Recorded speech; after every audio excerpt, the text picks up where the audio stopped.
except the one that Nitant had taken when I visited him in Stony Brook, I think. And so it was a black and white photo, and he was and probably is an avid photographer as well.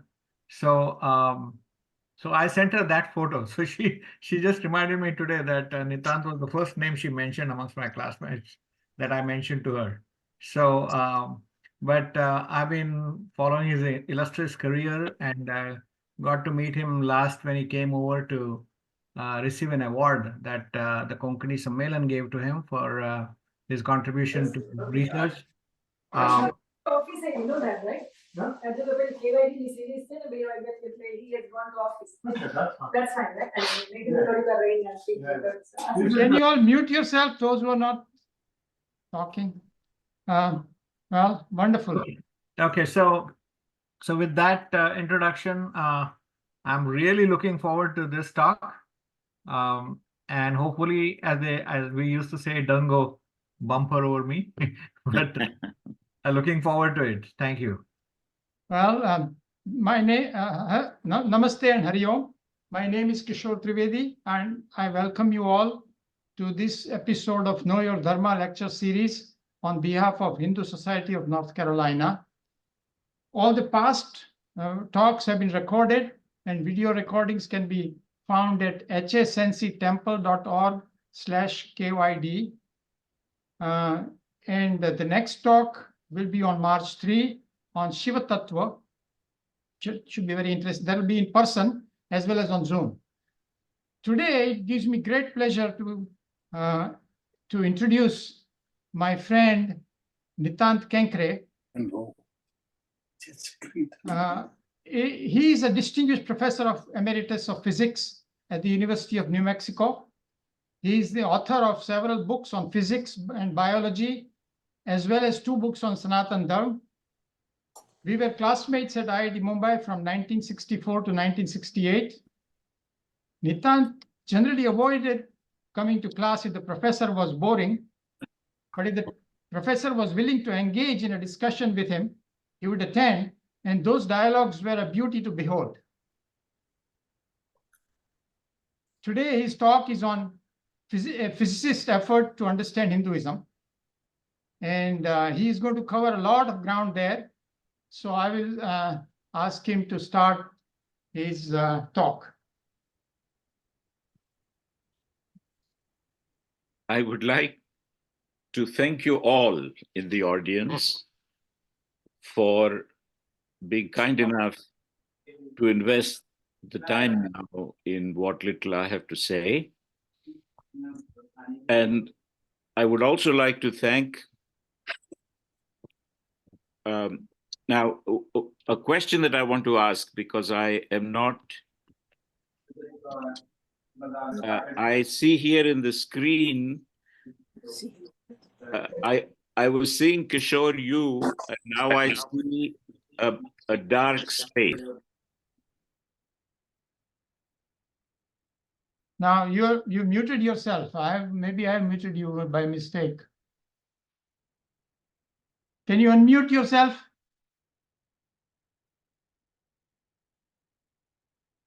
Okay. So now, can you see me? Yes. Okay. So I will not go near that switch. Okay. You know, I have tried all the time since IIT not to go near switches. So, so anyway, I would like to thank you all who have come to listen. And also I would like to thank our host, Kishor Trivedi. He is, of course, an illustrious professor known all over for his accomplishments in academics.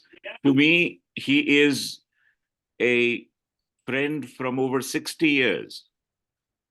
And as he said, we were students together. He studied electrical engineering. I gave the semblance of studying electrical engineering. And so that because of this friendship, when he asked me to give this talk, I had to do his bidding. Thank you, Kishor. So before I start the talk, I would like to say a few points of clarification. First, that I am no scholar of this subject at all. And this talk is being given only in the spirit of a student who has been trying to study these matters and to share with you perhaps some of the insights, if they can be called that, that I have found. And that is the way that you should take the talk. That's point one. Point two, I want to tell you at the very outset that, there is a trend nowadays to speak about Hindutva as a subject, and it is one that will not be in my talk at all. It is because I do not have any expertise in that subject, nor do I have too much of interest. I regard it as social issues. I will just tell you a little bit of what I have found out as I have thought about the philosophies in Hinduism. Another point, in the title of the talk, you've seen physicists' efforts. Actually, I didn't put the word physicist, but on the other hand, I was glad that it was there, because I can tell you about the emotional attitudes with which I have approached the subject and the similarities that I find. And in particular, I want to tell you that I'm not going to derive physics from Hinduism in this talk, nor Hinduism from physics. There is another fashionable trend for many people to talk about how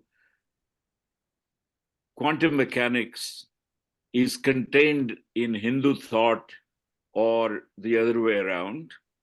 And since I have spent a lifetime trying to engage in the profession of theoretical physics, and also, of course, very intensely tried to study Hinduism, I can tell you that these things can tend to be superficial. So one has to they are dangerous. And therefore, I will not talk about such connections. And finally, one of the most important things that I want to tell you is that you should please approach this talk in a particular way. You should listen to it, but then you should tear to shreds intellectually the talk. And for a moment, I want to say again to Kishor that the screen here has again changed with a letter P. I have not done anything. There is nothing that I have to worry about, do I? You see me, right? When somebody is not muted and tries to say something by mistake, that screen shows up. That's okay. Okay, great. So what I was trying to tell you in the last point before I start the talk is that you should tear this talk to shreds seriously. And I would like to quote to you in that regard a nice verse from a little known Upanishad called the Amritbindu Upanishad. It says, Granthamabhasya Medhavi Jnana Vijnana Tatparaha. And then it goes on to say that Palalava Dhyanarthi Tyajed Granthama, which means that once, basically in that context, that once you read a book, you should fling it away. That's exactly the attitude that you should take towards this talk. Please do that. That is a very important part of the spirit in which I am speaking to you. Okay. Can you clarify that? Why should you throw it away?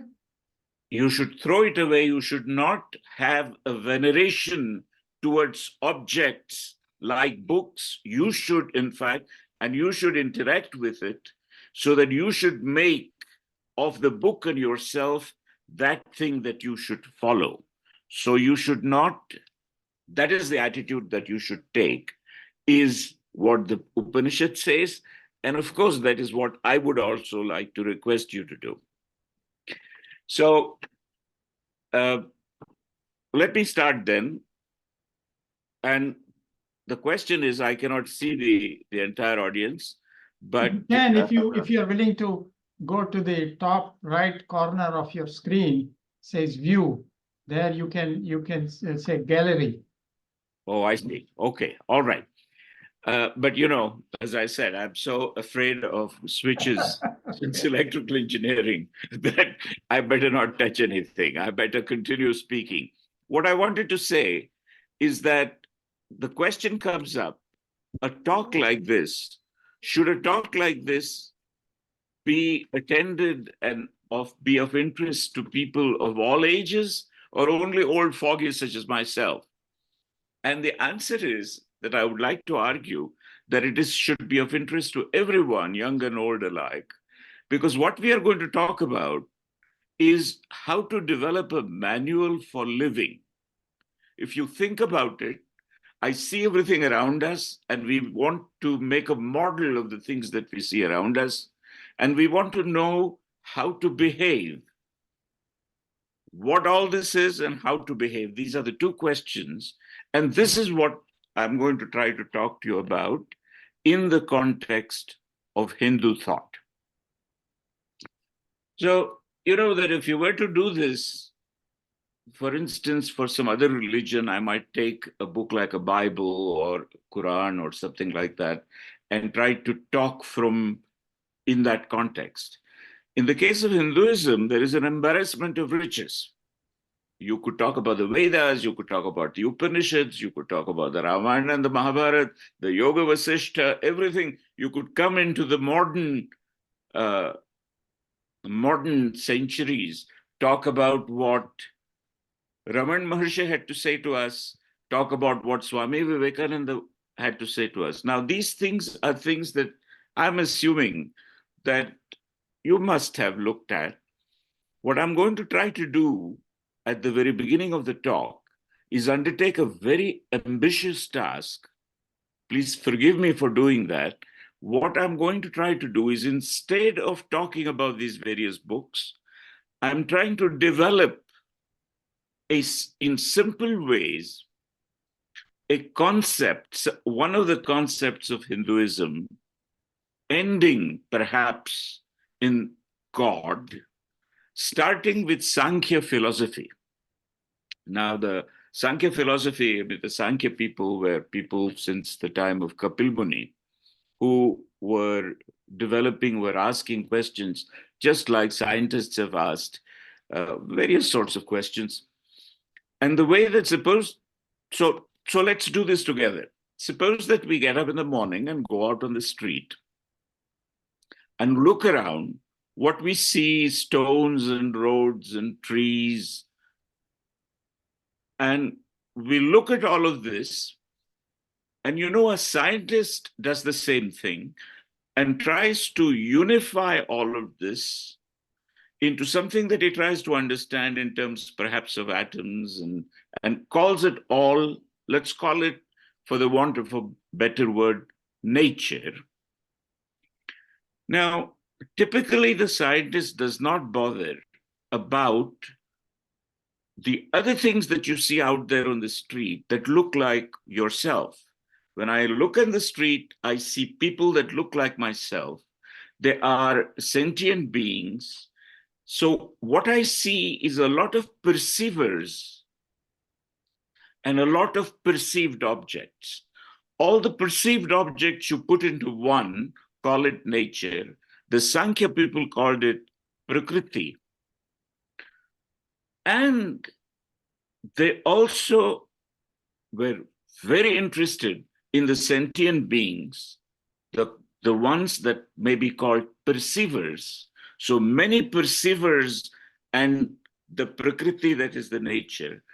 And as they thought about it, they were particularly intrigued by the fact that a perceiver can communicate with another perceiver.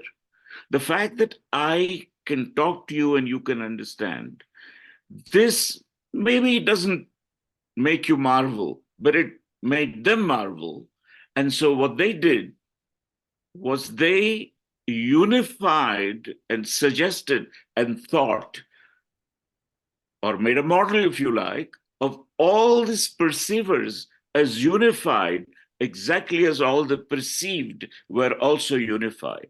The perceived unified into Prakriti, and all the perceivers, a collective universal consciousness as the perceiver, and they called it Purusha. Purusha has nothing to do with man in this context, but so therefore they regarded everything as Purusha and Prakriti. This is one of the essences of the Sankhya philosophy. It is something that has remained even now for many, many people within the Hindu fold.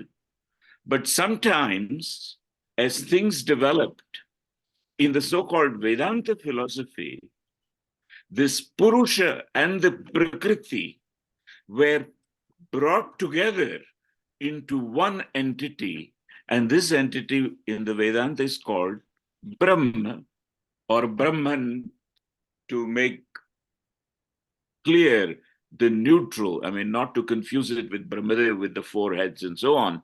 But so this was the idea. Now, there are people within Hindu thought that think of the collective consciousness, which is the Purusha, and the collective rest, which is, I mean, I've called it nature, but it is not accurately nature because the mind and all that is also part of that. And so the consciousness and the Purusha and the Prakriti together, if you like to think of the entire surroundings that you've got in terms of these two entities, then in a certain sense, you are thinking of Dvaita, that is dualism. And if you bring them together and you think of it all as one, and what I want to emphasize is that within Hindu thought, there are plenty of people who subscribe to Dvaita and plenty of people who subscribe to Advaita. If you think of it together as one, that is Advaita. In fact, this whole Dvaita Advaita idea is at two different levels. If you and I are different, that is also Dvaita. If you and I are one, that is Advaita.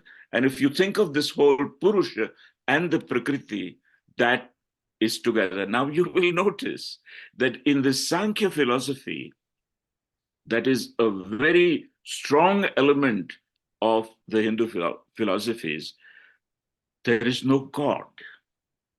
At this moment in the development that I'm talking about, the concept of God that you often think of as part of the philosophy is not yet there. In the original Sankhya, there was not at all anything like God. You did not worship to the Purusha, although poetically, Purusha and Prakriti are sometimes thought of as Shiva and Parvati, which is a poetic, a very nice way of looking at it. But it is important to realize that in the Sankhya philosophy as stated, as in this form, there is no God. Now, you bring the two together, Purusha and Prakriti, and you have Brahma. That is also not God at this point. And therefore, those of you who have studied Western philosophy, you will find a remarkable similarity with the concept of Spinoza's God. So, you know, when Einstein was asked whether he believed in God, he had said that the only kind of God that he could believe in was Spinoza's God.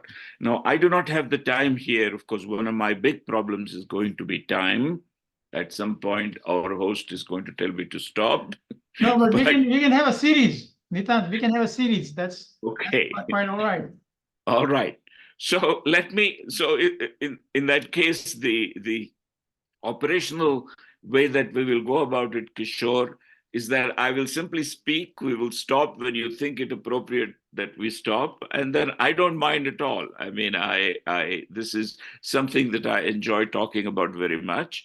And if you do also, then we can do this as a series. But let me now talk about the idea that it's remarkable to realize that this Spinoza's God is a whole like Brahman, or more particularly what is called Nirguna Brahman. Now, it turned out in the development of Hindu thought that there is also the competing concept of God as your protector, as someone that you pray to and so on, and also as the creator and etc. And the word in the Hindu scriptures was Ishvara. And the Ishvara is identified with the Saguna Brahman. Saguna means with qualities, with attributes. And Nirguna is without attributes. So you must remember that within Hindu philosophy, you have those who will think in terms of Nirguna Brahma and those who will think in terms of Saguna Brahma. And this is one of the things that I want to bring across to you, that one of the greatest things that I enjoy about Hindu philosophy is that there is so many different alternate ways. And this is something that I find, this is one of the reasons that that word physicist you see written in my title, because I enjoy this freedom that is given to me of different ways of going about, of agreeing or disagreeing, or fashioning my own way of looking at it. And this, I think, as one of the essences of Hinduism. And this is something that I want to communicate. So now we have got this nutshell idea of how the God concept comes about. So you have the Purusha, the Prakriti that do not have the protector element. Then you bring them together into Brahma, and then Brahma, Nirguna Brahma and the Saguna Brahma. But then by that time, if you look at in the Vedanta, you will find that there is in fact the melding with the God concept, the Ishvara concept, the Ishvara to whom you pray. And if you are interested in looking at, for instance, the concepts of God in the Bhagavad Gita, you should look very carefully, and it is amazingly diverse. Because you see, this idea of God the protector, God the tremendous entity that before whom you prostrate yourself, is of course there in the Bhagavad Gita. For instance, you will find it famously described in the 11th chapter in the Vishwarup. And you have verses like Pitatse Lokasya Characharasya, which means you are the father of everything, of all the people and of all that is created. And Natvat Samosta Byadeka Kutodnyo, and all of these are, really, I mean, one of the things that I want to say on the side is that the 11th chapter of Bhagavad Gita, even if you were not interested in the philosophy, it's fantastic from the point of view of literature. So, in fact, I tried to learn Sanskrit. I did not know any Sanskrit, and I don't know much Sanskrit even now. But I try to learn it specifically to be able to read the 11th chapter of the Bhagavad Gita. And of course, you have got all of the standard God ideas. You pray to God by saying, Tvamadi Devaha Purushaha Puranaha. This is another verse. You are the ancient entity, and so on. But what I want to point out to you, something that you may not have realized, or you may have realized it, is that in the Bhagavad Gita, there are also fascinating alternatives for the concept of God. I'm going to tell you about three, which have always intrigued me whenever I've studied the Bhagavad Gita. There is, as I said, this protector, this great idea that you find elsewhere, but there are also intellectual alternatives. In fact, there is even a humorous one where Krishna tells Arjuna that God is the best member of any class. For instance, Vedanam Samavedosmi. I am the Samaveda among the Vedas. For some reason, the Samaveda being thought of as the best of the Vedas. Rudranam Shankaraha. Senanina Mahan Skandaha. And so on. And in fact, I said humorous. As you doubtless know, Krishna was a very humorous character in addition to everything else that you can think of Krishna. And he speaks of Vrishninam Vasudevosmi Pandavanam Dhananjaya. Remember that the Bhagavad Gita is a dialogue between Krishna and Arjun. And Krishna tells Arjun that among the Yadavas, I am Krishna, I meaning God. And among the Pandavas, you, Arjun, Dhananjaya. And so this is one level of an alternative concept, if you like, an intellectual concept, the best member of a group. There is another concept, which is the best qualities. For instance, the strength of the strong ones, the intelligence of the intelligent ones. So there is another one, Buddhir Buddhimatamasmi. Tejas Tejas Vinamaham, Balam Balavatam Chaham. So if you look at this is at a different level. It talks about the best qualities. The most intriguing to me, the nicest, the most wonderful one that you find is a third level at which it is the essence of everything. The verse that really I find fascinating, and I want you to enjoy it too, to understand it, is Raso Hamapsu Kaunteya. Raso Hamapsu means I am, the way that I would like to translate it is I am the moisture in the water. Rasa, apsu, up. So in the water, it is the, whatever you want to call it, the juice of the water, the moisture. And prabhasmi shashi suryayoho means I am the brightness, if you like, of the moon and the sun. And these ones, Rasohamapsu Kaunteya and Bijam Mam Sarva Bhutanam, I'm the essential seed of everything that is around. These and the other ones that I have told you, please understand, are alternatives of thinking about God. And it's not a common uniform. And once again, I want to bring across to you this freedom.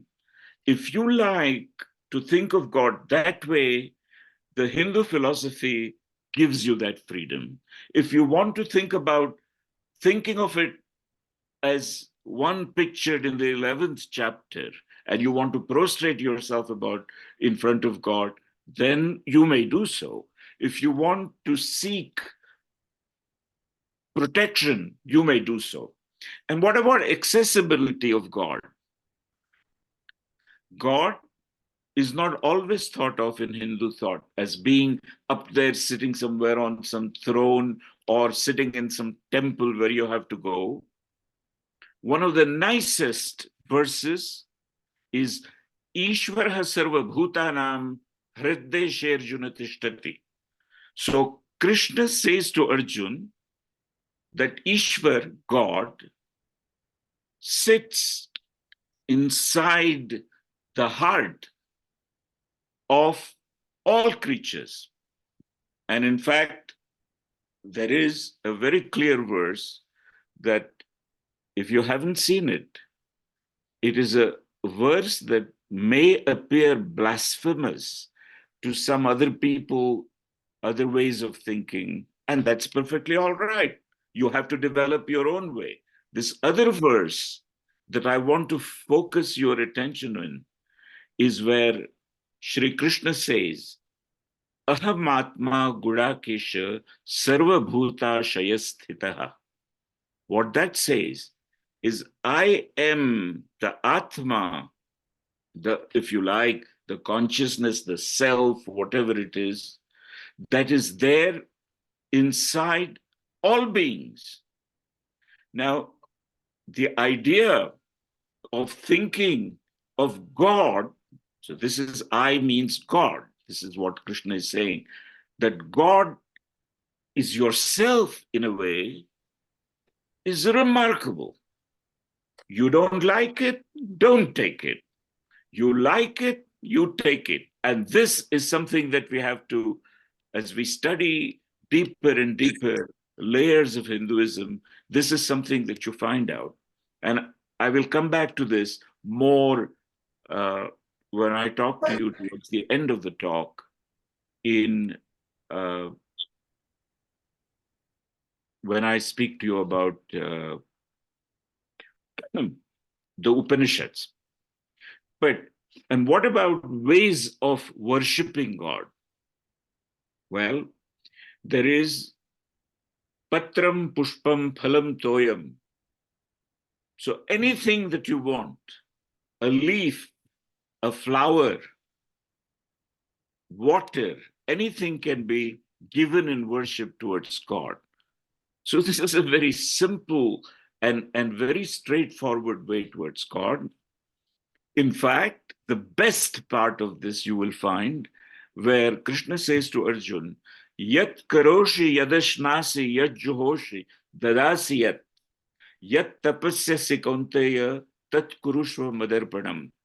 Anything that you do, anything that you eat, anything that you consume, you give it to me as part of your worship. So I would like to end this part of my talk, this discussion about God, by quoting to you two passages in English. The first one was written by a remarkable man who was born in England and who then spent most of his life in the United States. His name was Alan Watts. You may have heard about him. I came across him when I was an undergraduate, and then I had the good fortune of hearing his voice on the radio here in the late 60s, perhaps early 70s. He died young, and so we call him the British American philosopher. And let me read to you something that he wrote. This is in the concept of, in the context of the concept of God, as he represented Hindu thought.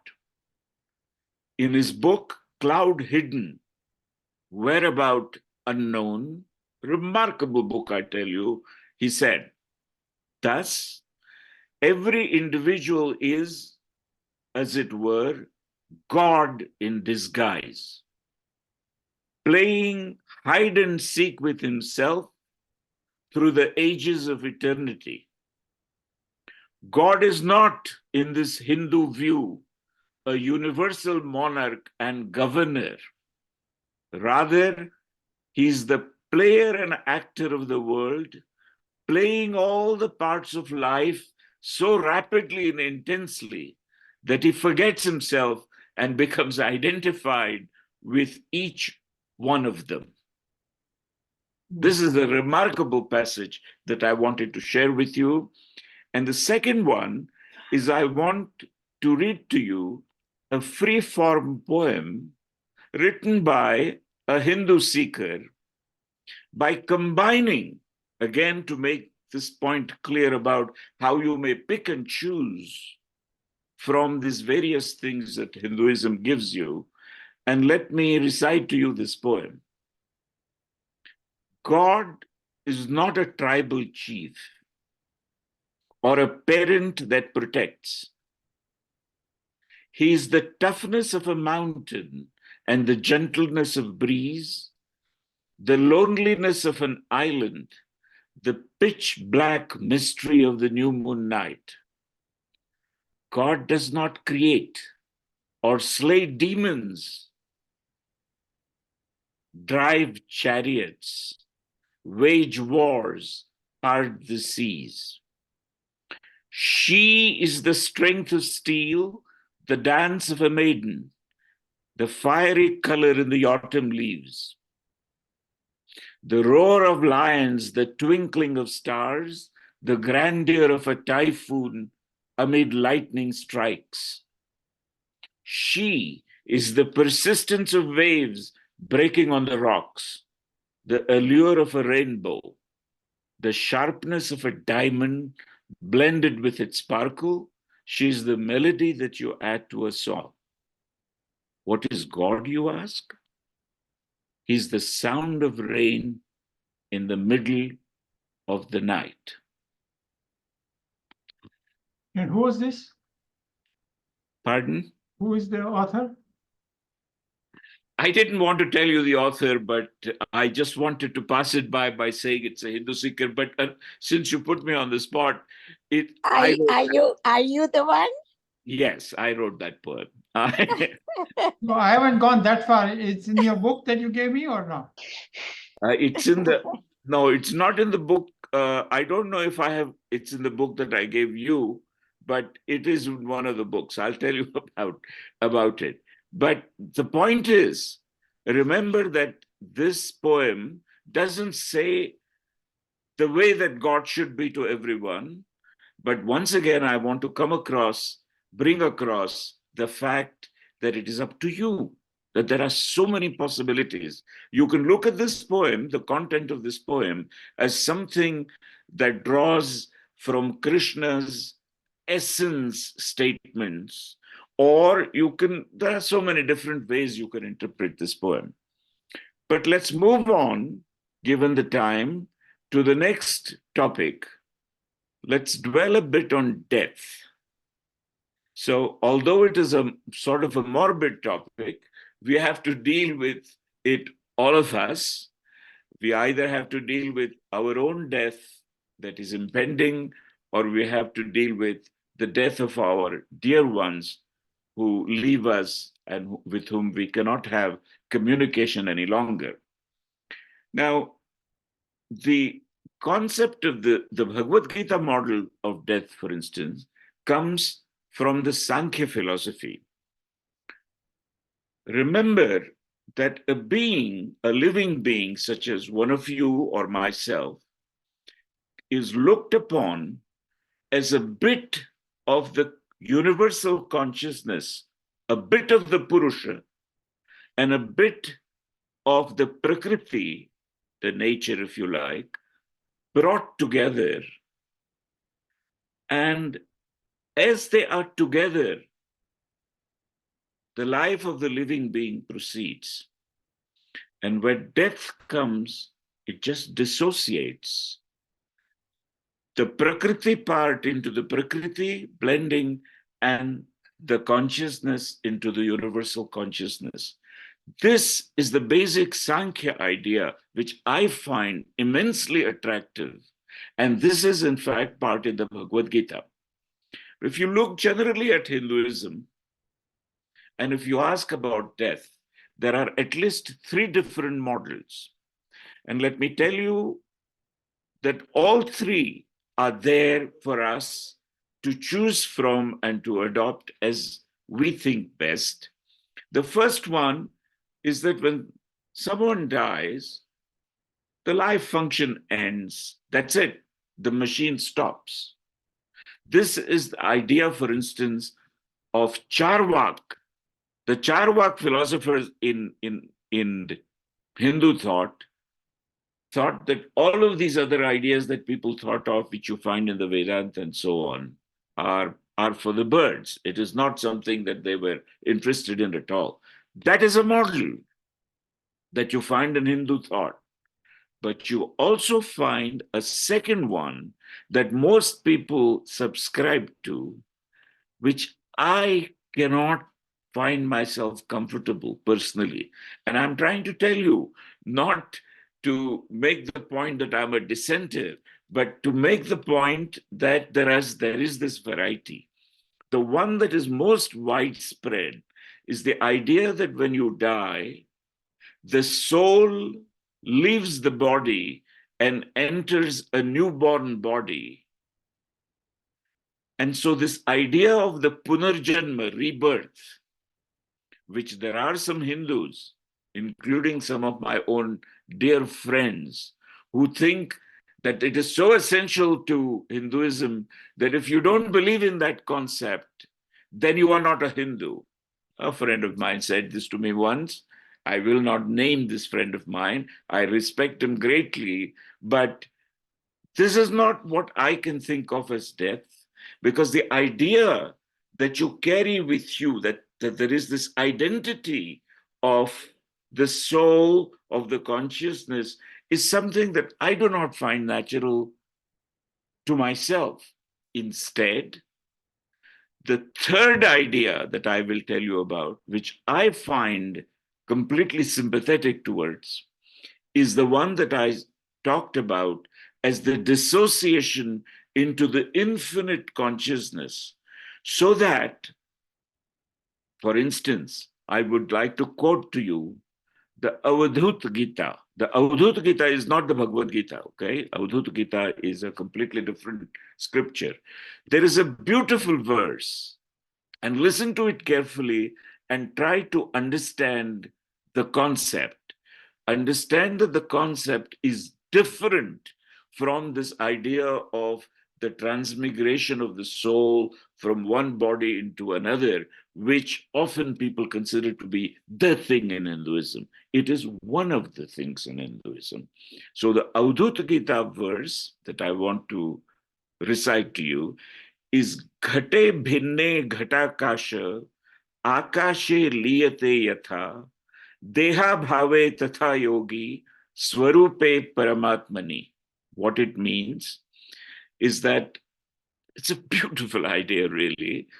It regards the being as a pot, asks you, as an earthen pot, for instance, asks you to think of the space inside the pot. The pot is the body, and the space inside the pot is the consciousness. And the Avadhuta Gita says, when you break the pot, death occurs. When you break the pot, the space that was inside melds with the space that was always there everywhere. So it is not here that this goes into another pot and stays. It is just part of the whole thing. This concept of the Avadhuta Gita, I find extremely attractive.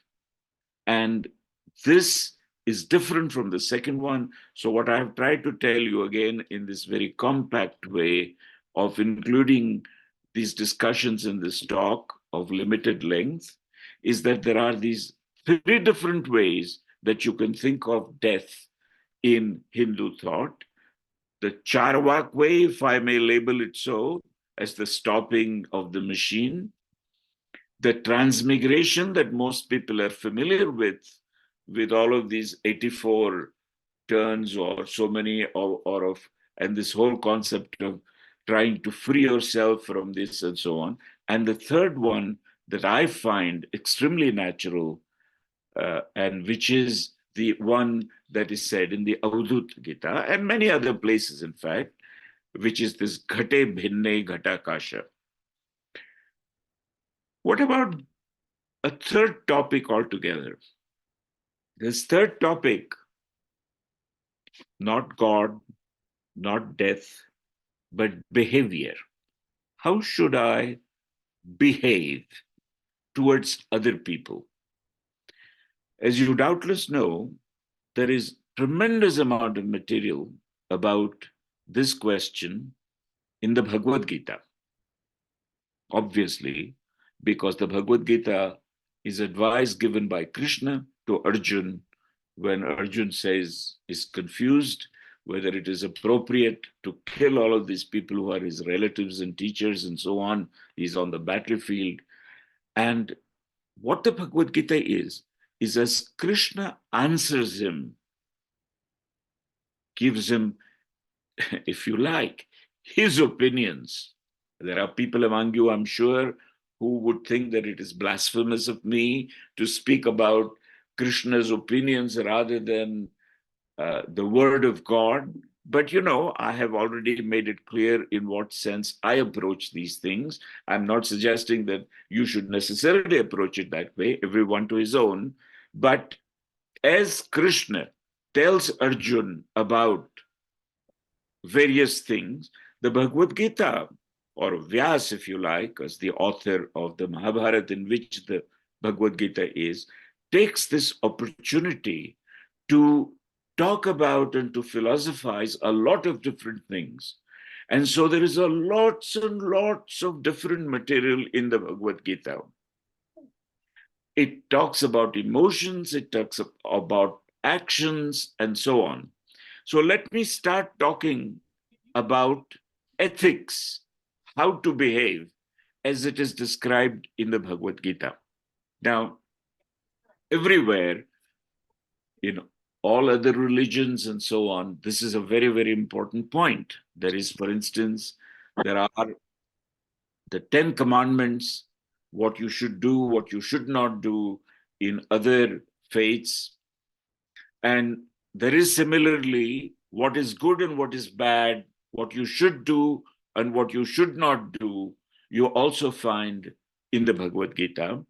So there is a listing of good qualities and a listing of bad qualities.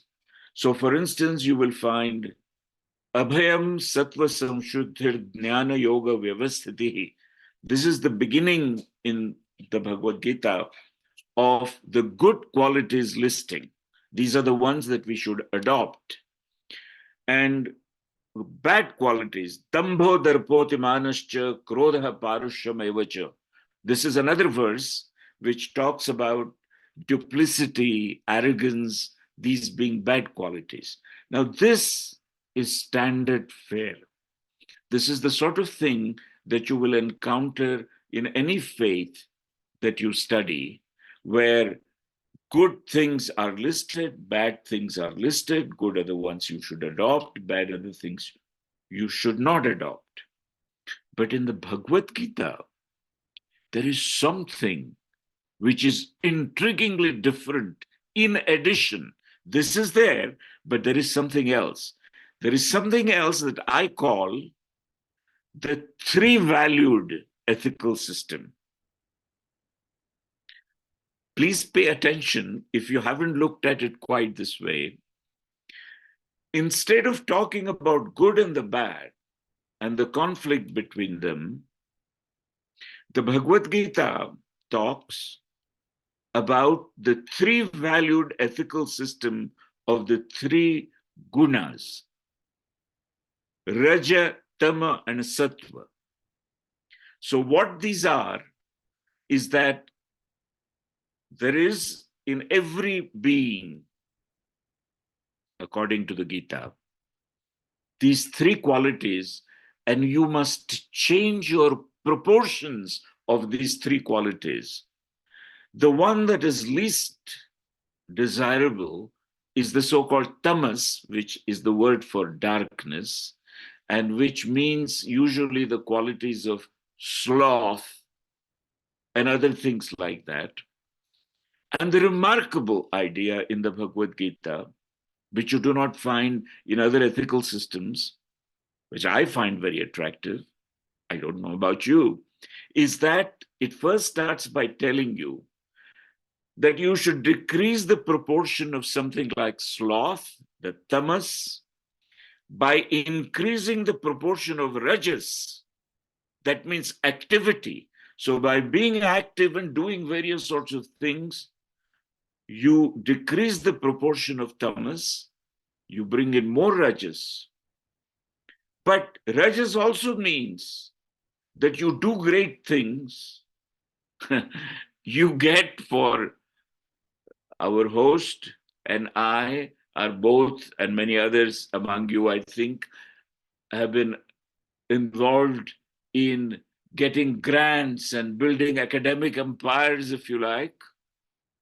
This, whether it is that or kings ruling kingdoms, this comes out of an activity of rajas, which certainly decreases tamas, non-activity. But then this sort of activity, which is rajas, is also associated with a number of things like attachment, perhaps ego, and therefore it talks about increasing the proportion of sattva. So this is why this verse is fabulous.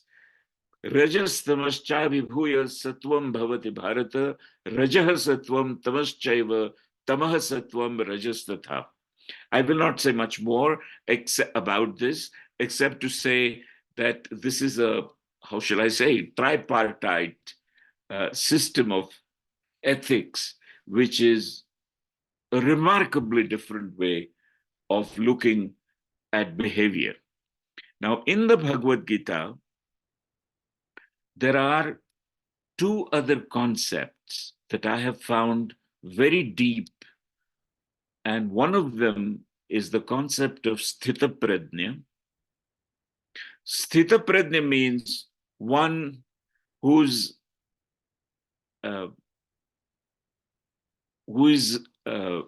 excuse me, just a moment, please.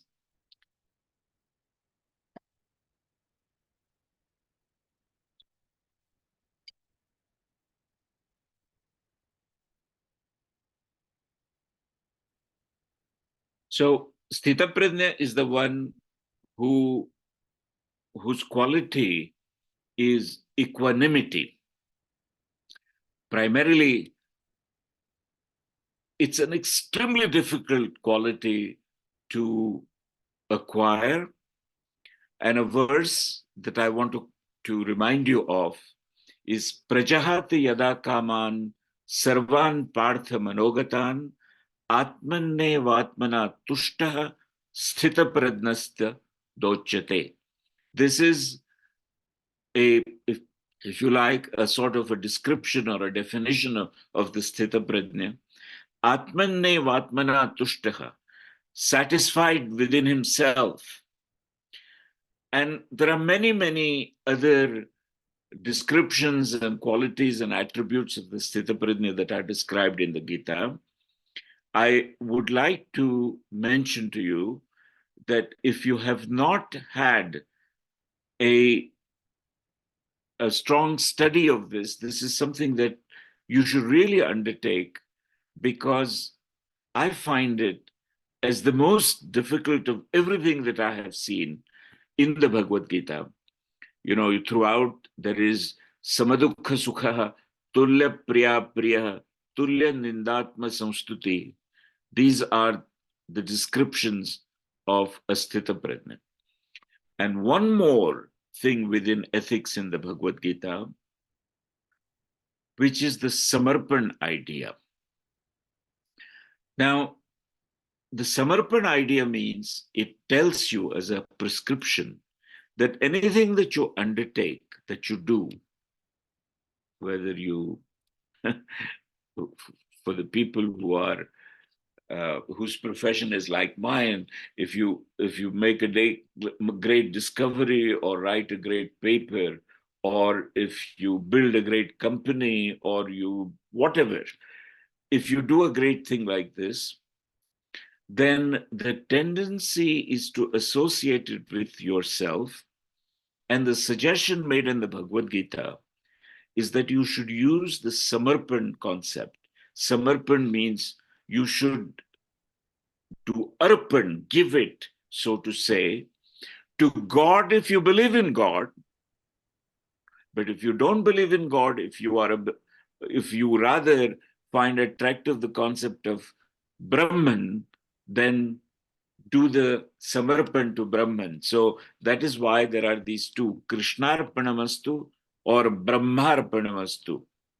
Not in the sense of Krishna's God and Brahma's God, but in the sense that I have just said. Now, I have to tell you also that if you look at the Bhagavad Gita carefully, you will find that its remarkable characteristic is the variety of alternatives that it gives you.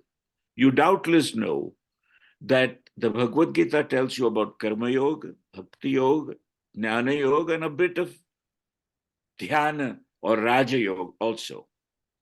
These can be completely different ways of proceeding with your life. And once again, I mention that it's up to you to choose between them according to what appeals to you best and proceed. And Karma Yoga is the path of action. Bhakti Yoga is the path of devotion.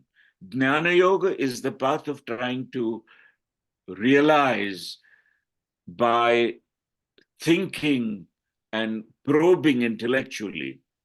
And the Dhyana Yoga, the Raja Yoga, has to do with meditation.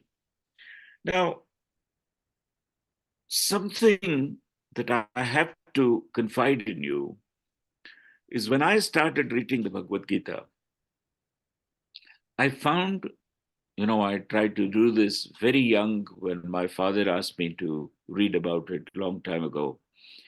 I found that it had wonderful thoughts in it, and yet that the order and the composition was extremely, how shall I say, what appeared to me, please those among you who look at the Bhagavad Gita as the word of God, forgive me for what I'm going to say next. But as you know, my approach is different. When I read the Bhagavad Gita, I found that it had got wonderful things, but put in a very disorganized sense. I remember saying to my father that if somebody were to write a PhD thesis in this way, I wouldn't agree to this person getting their degree because everything was jumbled up in a way. And then, and I have to tell you this, I came across, again, as a result of my father's, a book by a man by the name of Gajanan Khair. It is a book that I recommend to all of you. It is, even those, I mean, it's written both in Marathi, but also the original book is in English. It is called The Quest for the Original Gita. This book has the hypothesis that the Bhagavad Gita is jumbled because Gajanan Khair also thought the way that I thought, that he was a great scholar. Okay, he's no longer alive. He was from Pune. And what he thought is that he put forward this hypothesis. And he studied the Bhagavad Gita in many different ways, philosophically, linguistically, in so many ways.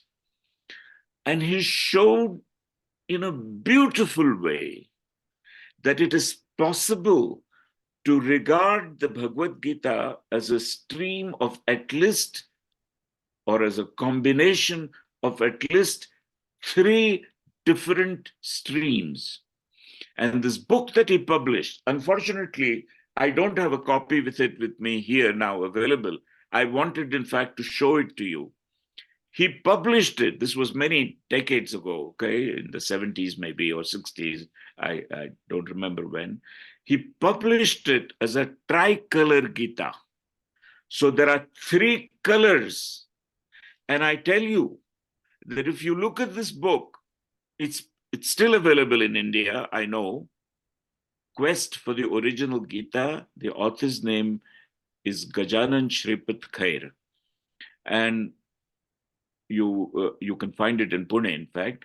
And it is a book that gives you, in such logical ways, support for this hypothesis. You may take the hypothesis or fling it away if it offends you, for instance, because you want to regard Gita as a word of God and as one uniform thing, that's fine. But this is something that I recommend to you. And he wrote several books, in fact, about the Gita. And this is something that I would like to mention to you. Now, talking about how to behave, about ethics, if you like, I would have also liked to tell you about Patanjali's Yoga Sutras. I do not know how much of time I have, and I don't know. Kishor, can you say something to me? Normally it is the 3 and then question answers, but I'll let you. How long do you think you want? What I will do is I will try to tell you in a condensed fashion about the Yoga Sutras, and then a little bit more expanded fashion about the Upanishads, and then I will stop. Okay. And in fact, I suggest that if you want to know more about Yoga Sutras now, maybe you could ask me in the question period. This is okay. So all I want to tell you about Patanjali's Yoga Sutras is that first, again, as a student like you, I would like to recommend. It's a remarkable thing, and there are both Marathi, which you may or may not read, and English commentaries on the Yoga Sutras. Yoga Sutra, like other sutras, like the Upanishads, you cannot read it without commentaries because it's extremely condensed and so on. And Koletkar is a Marathi author who has written a very large book on Patanjali's Yoga Sutras. And there is, in fact, a modern English American author whose name is Bryant. Right, Edwin Bryant. Yeah, Edwin Bryant. And his book also I have studied, and it is also very good. And I strongly suggest to you, and as I said, if you ask me more, I might tell you more about it. All I want to tell you from the Patanjali's Yoga Sutras right now is two sutras from there.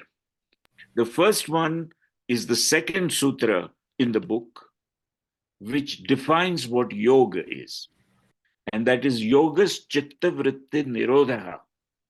And what it means, the sutras are just condensed statements like this.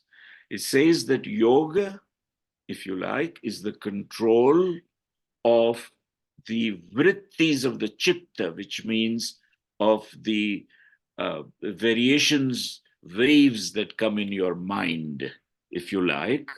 And this is one that is entire, the Yoga Sutra is built around this. And that's all I will say about one of the sutras. The other sutra that I will tell you, so that you know why it is that I think that we should all read this book, is that it has extremely practical advice.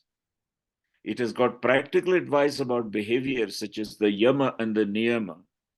It has got asana, it has got pranayam, but also a sutra that I want to tell you is that it tells you that if hatred comes your mind, it tells you explicitly, spells out to you what you should do, which is place in your mind an opposite feeling.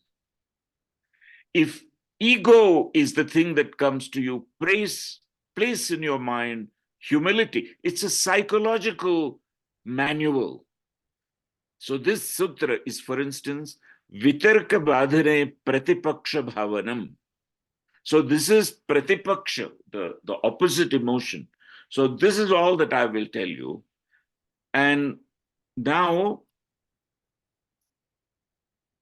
I want, in the final part of the talk, say a bit about the Upanishads. I hope that I have a few minutes for this, Kishor. And now the Upanishads, as you doubtless know, are often considered the highest form of philosophy, in the highest source, if you like, in Hinduism. And there are many Upanishads. Most people know about 11 of them. 10 because there are commentaries by Shankaracharya on the 10. And the 11th is Shvetavashvatar, which doesn't have a Shankaracharya commentary, but the full Upanishad is available with other people's commentaries. So these 11 are well known. And what I have decided to tell you, but actually, if you ask me how many there are about 200 Upanishads that you can find. Some people like to call them 108 because that is a number that people like very much. But there are about 200 of them. And these are available. And if you want to, you can ask me. At the end of the talk, I will give you my email. And if you need to write to me, I would be delighted to tell you more. And so in some ways we can continue this in a way, but I will also pick up. So I'm going to say a few words about 4 Upanishads, 2 of them which are very well known, and 2 of them which are very little known. I've just done this for variety. Okay.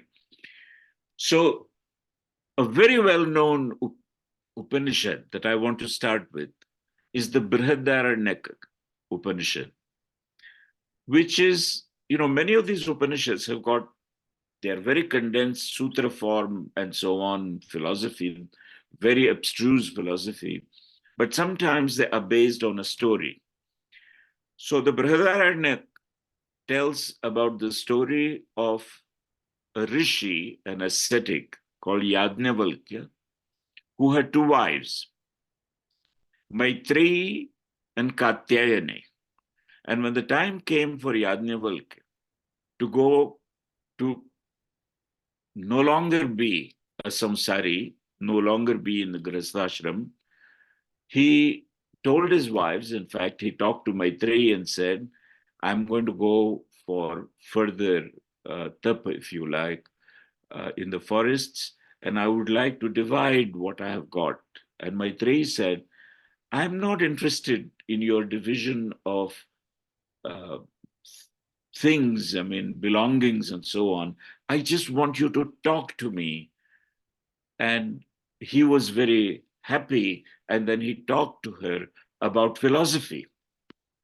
And I want to tell you 2 of the verses, if you like, in the Brihadaranyaka Upanishad. The first one is in which Yajnavalkya said to Maitreyi, basically he said, this is really something to pay attention to. He said that one does not love things for their own sake. One does not love you do not love your husband for the husband's sake. I do not love my wife for my wife's sake, but we love for our own sake. So he says, Sahovach nava are patyuhu kamaya patihi priyo bhavati, atmanastu kamaya patihi priyo bhavati. Atmanastu kamaya patihi priyo bhavati. And then he goes on and tells her this about so many other things and ends up by saying, Nava are sarvasya kamaya sarvam priyam bhavati, atmanastu kamaya sarvam priyam bhavati. Everything that we like, love, and so on, even our children, everything, we do so out of love for ourselves. This is a remarkable thing of the sort of which you would find it very difficult to find elsewhere. And therefore, Yajnavalkya proceeds to say to Maitreyi, Atma va are drashtavya shrotavyo mantavyo niridhyasitavyo Maitreyi Atmani. Basically, what he therefore ends by saying is, therefore, if everything comes out of love for oneself, one should focus on the self and understand what this is. Remember, this is not a question of saying, oh no, do not be egoistic and do not be selfish, but it says, examine the self. And this is something that I wanted to tell you. If you read the Brihadaranyaka Upanishad, you will find this at the right place. And you will find this thought many places in Hindu philosophy, but special places. Even, for instance, when Shankaracharya wrote the Bhaja Govindam, he says, Kasyatvam kaha kuta ayataha. Who are you? Where have you come from? And this is something, and even much closer to the present, There is Raman Maharshi who said, you should ask, the entire way that you should go about realization is by asking, who am I? Focus on yourself. Who am I? So this is what I want to tell you about the Brihadaranyaka Upanishad, but naturally, one of the Upanishads that is very little known comes next, which is called the Atma Upanishad, Atmopanishad. This Atmopanishad asks, what is the self? And in a very straightforward fashion, it's a very short Upanishad. It asks the question, who am I? And answers it by saying that there are three layers. There is the outer one, which is skin and the muscles and bones and so on. A second one, which is the emotions, the intelligence, the mind. And the third one, which is the innermost, and that is the self. And then it goes on to say that the self occupies the entire universe. Now, does this mean something to you? Does this, in the Portuguese language, my father used to sometimes say, fantuchadas, just something that, so whether or not this is great truth or is this fantuchadas is something that everyone should decide for himself. But I just wanted to tell you about the Atmopanishad, which you may not have come across. The third Upanishad that I want to mention as I bring this talk to a close, and then there is a fourth one. The third one is a very famous one. In fact, if I'm not mistaken, our host, Kishor, has talked about this Upanishad, which is the Kathopanishad, to groups. And what I want to tell you about it, what I find fascinating about it when I studied it, there are a number of sources, excellent ones, including by Ishwaran and so on, about the Kathopanishad. One thing is that many statements made in the Bhagavad Gita come directly from the Kathopanishad. For instance, there is this from the Kathopanishad, na jayate mriyate va vipaschin nayam kutaschinna babhuva kaschit ajo nityah shashvatoyam purano na hanyate hanyamane sharire, which is that the self was never born, nor will it die. It is eternal, immutable, ancient. And when the body dies, the self does not die. And as you know, this is something that is almost verbatim appears in the Bhagavad Gita. A second thing that I want to draw your attention towards the Kathopanishad is a fascinating model, if you like, or a construct of the self as the chariot owner, with body as the chariot, intellect as the charioteer, and the mind as the reins. Atmanam rathitam vidhi, shariram rathamevatu, buddhim tu saratham vidhi, manaha pragrahama vevacha. This is another one of remarkable.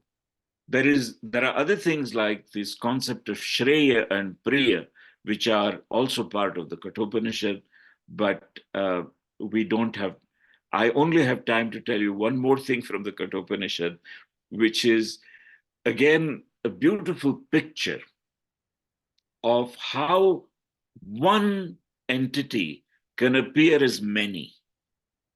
The idea of the one thing as many.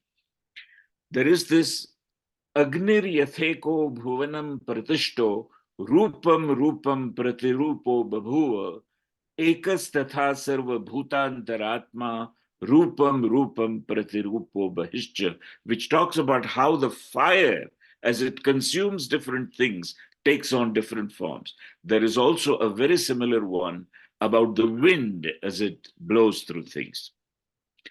But again, I am aware of the fact that we do not have too much of time, and I do want to tell you about this final fourth Upanishad extracts, which chances are that you have not come across, and that is the Amrit Bindu.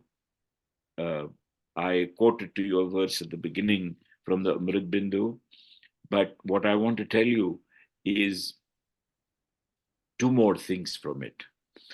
One, straightforward, where it describes the mind as the source of trouble, as well as the mind as the instrument for improvement. Manohi dvidadam proktam shuddham cha shuddham evacha ashuddham kama sankalpam shuddham kama vivarjitam mana eva manushana karanam bandhamokshayoho bandhaya vishayasaktam muktam nirvishayam smritam. And again, because of time, I'm not going to talk to you much more. The more interesting and fascinating thing from the Amrit Bindu that I find is the picture, once again, of that concept of how one entity can appear as many. The Amrit Bindu asks you to think of the moon reflected in the water of inside many pots, inside many vessels. The one moon is reflected into many reflections in the pots. Eka eva hi bhutatma bhute bhute vyavasthitah ekadha bahuda chaiva drishyate jalachandravat. The single word jalachandravat is the one that describes this whole picture. And I'm extremely enthusiastic about this simple Amrit Bindu Upanishad, and I recommend that you study it. There are many other things that I wanted to tell you about. Like, for instance, I want to end these quotations. I'm about to show you the outline of the talk if I succeed in sharing the screen with you. But the last thing that I will quote to you is from the Ashtavakra Gita. This was advice given by the sage Ashtavakra to Janak Raja. Janak is his disciple in this. And I want to tell you because it is a shlok, it is a verse that should shake you in a way. It says, so Ashtavakra says to his disciple, Tvaya vyaptam idam vishwam tvai protam yatharthaha shuddha buddha swarupastvam ma gamah kshudra chittatam, which means you occupy this entire universe as if, just like beads are on a thread, you support the entire universe. Yours is the Shuddha Buddha Swarup. Don't think low of yourself. Some of you who have read Swami Vivekananda will have noticed that he said that one of the great Hindu suggestions was to think of yourself as gods, as fallen gods if you want, but not as sinners. And there is a resonance. And this is all I have to say to you. Now I want, with Kishor's help, to try to share my screen to come to the final outline of this talk so that you don't forget this. Typically as a university professor, I'm used to giving talks with slides. I on purpose decided that I would simply speak to you today, but you may forget everything that I have said. You may still forget it after I show you the outline, but I'm going to try to show you the outline. So click on the share screen button at the bottom. Okay, so first I click on the share screen and now you click on the file that you want to show. So do you see it or not? Not yet. Not yet. Did you click first the share screen and then that one? Can you see it? No. No. Okay. So go back and stop share, then share screen again. Okay. The So file was open, right? We were opened it earlier, so yeah. Can you see it now? no. So what happened? Okay. I don't know why it doesn't. Okay, now it is showing. Now you can see it? Yes, sir. Okay. So you see the verse, right? Mhm. Adveshta Sarvabhutanam? That's right. Okay. So what I wanted to tell you is I wanted to show you if behavior, how to behave, if you want to see something from Hinduism, from the Bhagavad Gita, then you will see this as I have chosen this for you that you see in front of your screen. Adveshta Sarva Bhutanam Maitraha Karuna Evacha. And by arrows, I have shown to you two concepts which are very special inside the Gita. Equanimity, samadukha sukha. All the other things I will not speak about. And samarpan idea, which I have said something about. I just want to tell you this. And I want to say that there is a shorter verse about behavior, which I like very much from the Bhagavad Gita. Mukta sango naham vadi dhrityutsaha samanvitaha siddhya siddhyor nirvikaraha karta satvika uchyate. It is in the description of the satvik karta. I will not tell you again because of time too much. Can you now see the outline that I have put here, which starts by saying trying to understand Hindu thought? Kishor? Yes, sir. We can see. Okay. So rapidly, let me remind you that I talked to you about developing a manual for living, that this talk had to do with issues such as God, death, emotions, how to behave. There was an embarrassment of riches, but I tried to, in a very adventurous way, develop the Sankhya concepts of Purusha and Prakriti and the combination into Brahma, the Nirguna and the nearness to Spinoza, as I said, and then Saguna and the identification with the Ishvara concept. I spoke to you about God. I didn't talk to you really about how the concept arises ordinarily. This is something that, again, I did not have time to, but it doesn't matter. But I said to you about the usual concept of God, the protector, and the prayer. And I then described to you some things from the Bhagavad Gita, these three different levels as the best of, as the qualities and as the essence. And I talked about where is God? Sitting in the heart rather than on a throne in the sky. But don't ever forget as you look at all of these that you can be a Hindu and an atheist at the same time. You need not believe in God in the sense of protector and prayer. And this is something that comes again and again everywhere in Hinduism, which is the tremendous amount of variety of ways in which you may want to think about. I told you about death, the three different models. And I spoke to you particularly the one from the Avadhuta Gita, which is the broken pot idea, not the transmigration of the soul, as alternatives. In case you had not studied this, this is something that you may want to think about. I talked to you about the behavior, about the three valued ethical system, and I mentioned to you something that you may not be familiar with, which is the three authors hypothesis of Khair. And I recommended to you a book, The Quest for the Original Gita, by him, which I find remarkable.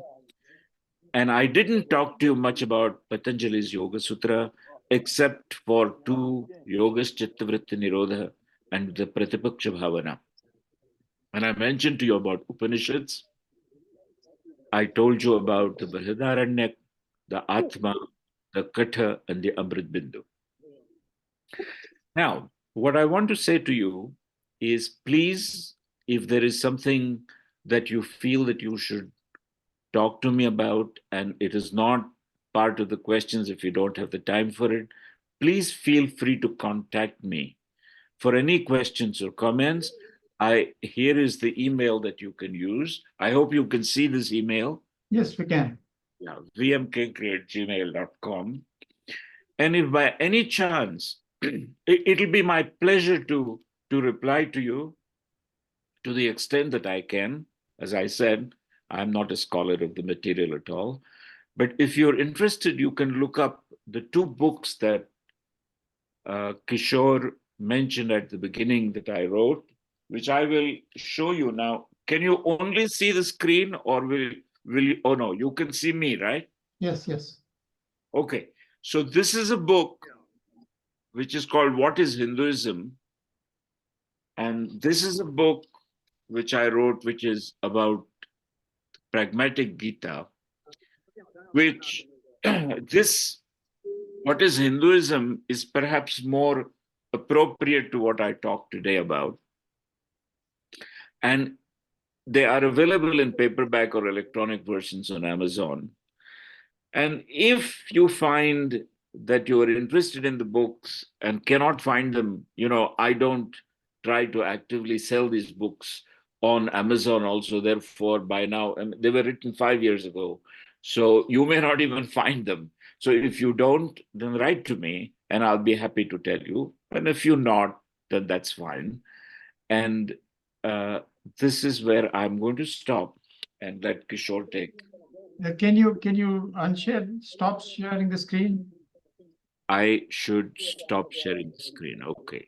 All right. And first, let us thank for a wonderful talk. Let us thank Nitant. And now I will invite, but let me ask first question. Why is it that some of the known physicists, particularly quantum physicists, were ardent readers or aficionados of our Vedanta literature, like Schrodinger, Oppenheimer, and so on? Is there something that connects them to us? Well, I think that the best way to say it that these people accidentally were ones who looked at it and found it. It is not true that most physicists are necessarily of that bent of mind. Schrodinger certainly was, and Oppenheimer certainly was. These people thought, and so it is. All I can say is that it is an accident. Of course, these people generally, some of the physicists are habituated to look into such matters. There are many other physicists who are excellent physicists who would not. A third person, perhaps, that you might have added to the two that you mentioned was Josephson. He also was very interested in these matters. And yeah, and the guy with the Josephson junction? Yes, the man of the Josephson junction. I'm surprised I remember it. In any case, there is first question from Kavita ji. Kavita Arora, please unmute yourself and ask the question. Namaste, I'm Dr. Balwant Arora. I actually use my wife's account to log on to this. That's okay. Thank you for this talk. My question is if you can elaborate again on the second sutra, when you were talking about Patanjali Yoga Sutra, where you indicated how to replace those hatred with pratipaksha, so as to say, please. Vitarka Vadhane Pratipaksha Bhavana. Yes. Yeah.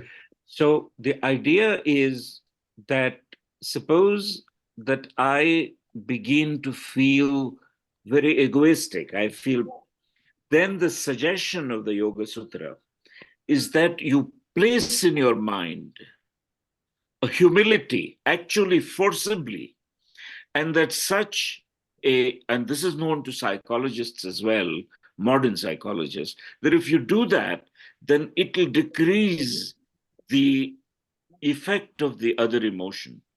Or if you have fear, put in forcibly bravery. You know, for instance, that we use this all the time.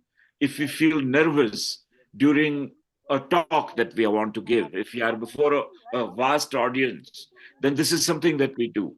And this is really vitarka. Okay, I mean, this is that sutra. And I wanted to bring across the fact that the Yoga Sutra is not just abstruse stuff, but stuff that's very practical. Thank By you. the way, there is going to be a talk in this series on April 21 by Subhash Mittalji on Yoga Sutra. Ah, how nice. Okay. Any other questions? Any other questions or comments? What about Ashok and Prasad? IIT guys, you have to have questions. Come on. Their fundas are clear. Or maybe they have disappeared. Perhaps they have disappeared. Yes. I have a comment, Kishorji. Of course, of course. Uh, Please go on. Pankaj Parikh from Raleigh. Excellent talk. You really gave a good justice to bring examples of all the scriptures and very nicely quoted. No question about that. The way I would put together your dilemma of three modes. Somehow you dropped out, Pankaj Bhai. Oh, Am I yeah. not? I can hear him. Okay, but you dropped out for a minute there. Yeah, go on. Please. So the way I would put the dilemma of three modes of death, and then subsequent transmigration versus this is like this. I think the word soul is sort of not fully conveying the essence that we want to convey. The soul itself, just as a body has two components of Purusha and Prakriti, the soul has two components too. The ultimate light, which is shining the soul, and the intermediary experiences that has been collected in the soul. There is some. Somebody else is speaking, so Can you, whoever is. Let me. can everybody mute yourself, please? Yeah, I just muted that person. Okay, hold Yes. on. Go on. So those transmigration, while the light itself is a part of the ultimate light was ever there, and it doesn't necessarily go to the another place, the experiences that have been collected for its continuation would go to the another body. It will pick up another body. The light that may come at other place may be a different light altogether, but the ultimate light is one. There is no multiple lights there. The way I would explain on the basis of that pot is that while the space in the pot disintegrates into the original space, if the pot had fume inside, the colored fumes, it's going to move somewhere else and it may go to another pot. So that fume is the experiences of the life or the lifetimes and so forth, the desires and fears and the aspirations and all that you have collected. Because the transmigration or the continuation of the life, there is no question about that. The prior life experiences of the people that have come up, real alive people in the world. There's no question that people had a near death as well as prior life experiences. And obviously our sages have quoted and Gita and all have quoted of continuation. So something continues. There is no question about that. Question is what continues? Is it a inner light or is it the collection of material in between? So interesting. So it could be combination of all the three, and still it can be explained. So that's how I would put it. That is nice. That is nice to know. And it certainly is a way to look at it, and there is no question about that. Yes. Anybody else? Any other questions? May I have a question? Yes, please go ahead. I'm Dr. Prashant from the UK. Thank you very much, Nitantji, for the excellent talk. It's really keep the very good. video? And I shall ask. Can you keep the video on so we can see you? Yeah, I'll just. the video is not working properly, Okay, unfortunately. that's all right. Yeah, but I just wanted to thank our speaker today, and I'll definitely get the whole recording from Kishorji if possible. And I won't throw away what Nitantji said, just throw this talk away. I won't do that. I should keep it and refer to it again and again. But my question to him is So actually, just one second, I want to make sure everybody knows that.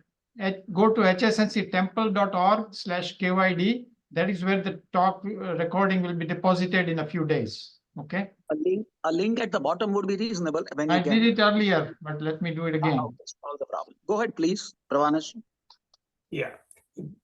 Just I wanted to find out why you did not talk about the physics relationship. Maybe you want to give another talk, because I would be interested. But someone like you who's so well read and well thought of all the Hindu ideas, whether you've found anything, any connection between particularly the observer problem in physics and quantum mechanics with Vedanta, is there any?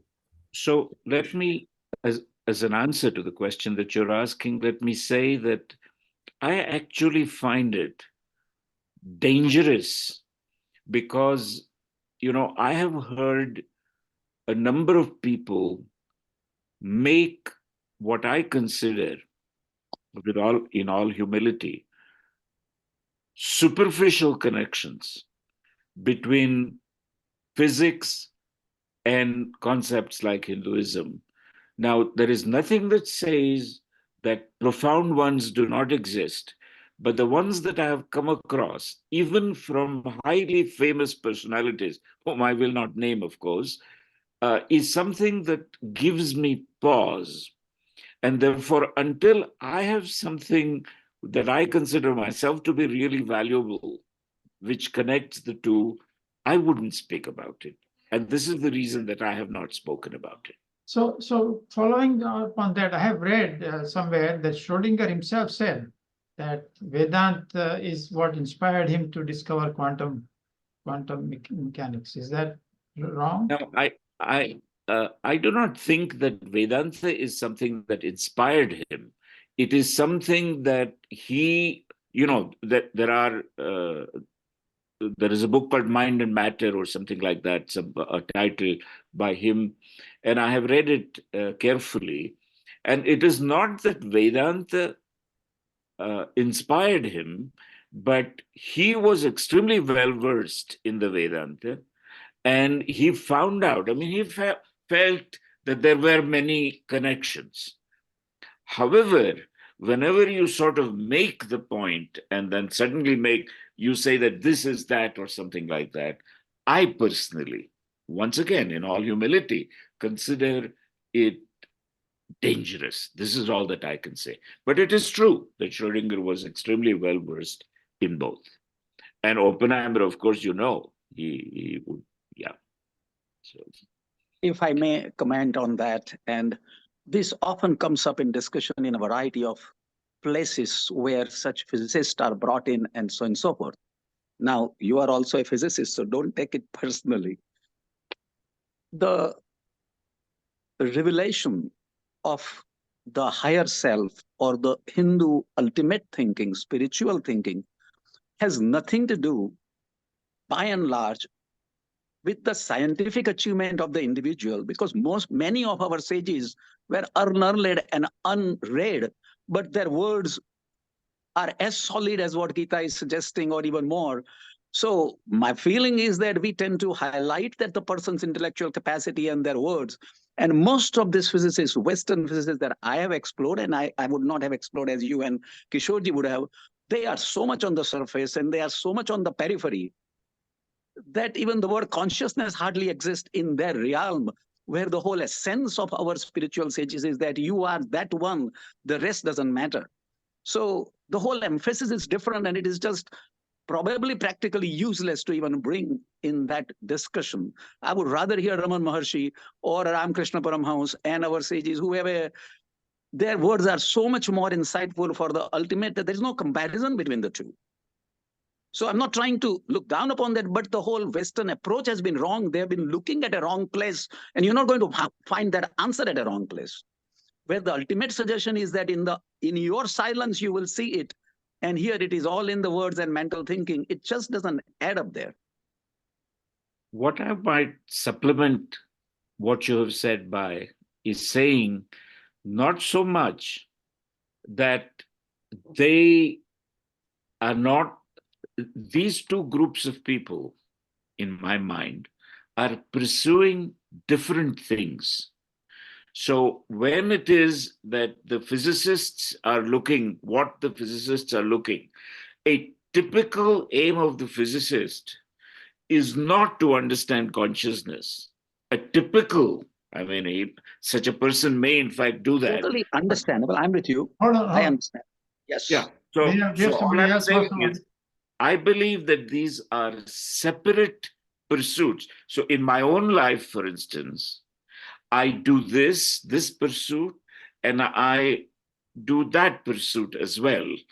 And what I find, and this is my answer to the gentleman who asked from England, I think, the idea is that I find it that often it has the potential to become superficial. I sometimes remember a Mormon who had come when I used to live in Rochester and said to me, our Brigham Young, he said, knew all about Einstein's relativity. And when I probed further, it turned out that all he had to tell me is that Brigham Young had lots of relatives. So, so pardon me for that. This is a PJ, right? No, I'm not. This is a real story, Kishor. I understand. Okay, so I just to tell you, Yeah. I'm giving you an extreme, but then it is. There was a hand up, Bhupendra Bhai, the next speaker actually in the series. Bhupendra Bhai, you want to unmute yourself and ask your question or comment? I did not want to ask any question, but just discussion was going on between Dr. Parikh and the speaker.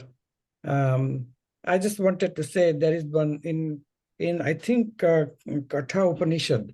It says Anoranyan Mahatomayan about what is the range of the consciousness. So Anoranyan means anu, that is atom. And so smaller than the smallest. And Mahatomayan, Mahat is great. So is greater than the greatest. That is the range of the consciousness. And one more I just wanted to add at the last, because it says, I think in Mundaka Upanishad, it says, Kasminnu Bhagavo Vigyate Sarvamidam Vigyatam Bhavatiti. That is, know that, by knowing which everything is to be known. Thank you. Thank you. Yeah. Beautiful. Pranabesh? You want to ask? Yes, sir, I had a quick question. Towards the end, you mentioned that it's possible to be a Hindu as well as an atheist. So what do you mean by that? Is this the Richard Dawkins style of atheism? Or is it something else? So, for instance, if you are someone who believes in the original Sankhya philosophy, as at the beginning of the talk, I talked about the Purusha and the Prakriti as the consciousness and whatever, Prakriti, the nature, or whatever else you want to call it. It is not necessary, if you are a Hindu who subscribes to these beliefs, to also subscribe necessarily to a protector God or Ishvara concept. This is what I meant by you can be a Hindu and an atheist. And in fact, it's my belief, it's my way of looking at it, that Charvak should also be looked upon as a Hindu. A Charvak would exclude all of these things and would not look beyond material aspects. And so there you have another Hindu who would not believe in God. Right. So it's a much more deeper understanding of the word atheism, not the English understanding of the word. Or English understanding of Thank the you, word, yeah, God, you said. Yeah. Okay. If I may comment on that interesting situation, what you asked the question, if you see both Buddha and Mahavir, both denied accepting that there is a God. They themselves were so godly, even soul also. And this were as godly people as you could imagine. We all know it. Their ultimate suggestion, in a sense, and experience of their life probably was as high as all other sages that we know of. So how are we going to reconcile? My understanding has gone that this at the end boils down to one simple suggestion of, and that explains all the variations of thinking that we see in our understanding of Hindu scriptures. That at the essence, the suggestion is simple. One is there is a oneness among all. All that exists is a reflection of the ultimate within us and outside us. And the second thing is that the mind creates the differences which really are not there at the end of the day. And so all the headaches are created by the mind when it is misdirected. While properly used, it's in a proper place there.